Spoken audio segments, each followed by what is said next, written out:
Mapagpalang araw po sa inyong lahat mga ka-Facebook.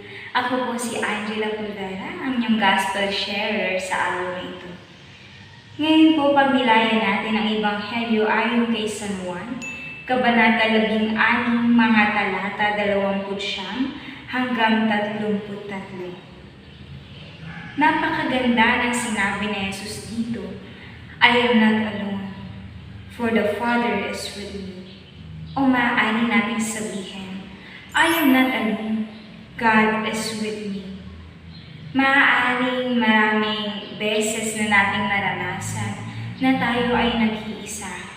Feeling natin wala yung tulong ng ating kaibigan, presensya ng ating mga mahal sa buhay para tayo suportahan. At siguro naranasan na rin natin na hindi maging belong sa society na ating kinabibilangan, sa ating group of friends.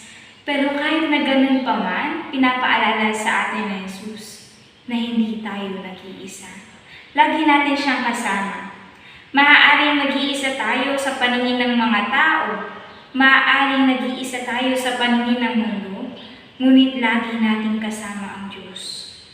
At iwan man tayo ng iba, ang Diyos ay kailanman hindi tayo iiwan. Siya'y mananatili sa ating tabi. At gayon pa man, nang sabihin ni Jesus, darating ang oras na kayo'y magkakawata-wata, kayo'y magkakanya-kanya, at iiwan ninyo ako. Ito ay hindi salita ng panunumbat, kundi nais niyang ipaalam sa mga apostol, sa mga alagad niya, na dito sa mundo, itong mundo na ito, tayo magdaranas ng hirap, tayo papahirapan ng sanlibutan. Ngunit kailangan natin tibayan ang ating loob. Kaya nga ibinigay niya sa mga apostol ang regalo ang grasya ng kapayapaan at tibay ng loob. The gift of peace and courage para tayong mga alagad, tayong mga sumusunod sa Kanya, bagaman tayo ay dayain ng mundong ito, tayo ay lokohin ng mundong ito, tayo ay mananatiling matatag kung tayo magtitiwala sa Kanya at kung titibayan natin ang ating loob. Lalo na sa generation ngayon, no, marami tayong pagsubok na nararanasan, na pagdadaanan, no? At maraming mga kabataan ang naiisip na tapusin na lang ang kanilang buhay.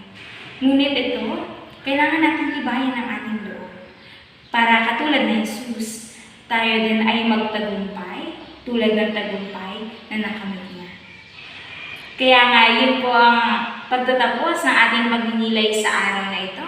Kaya huwag po natin kakalimutang bisitahin ang ating website, www.faithbook.ph, at gayon din huwag natin kalimutang i-subscribe ang ating YouTube channel, Faithbook PH. Gayon din mag-download na rin po tayo ng apps, faithbook.ph. Yun lamang po at maraming salamat.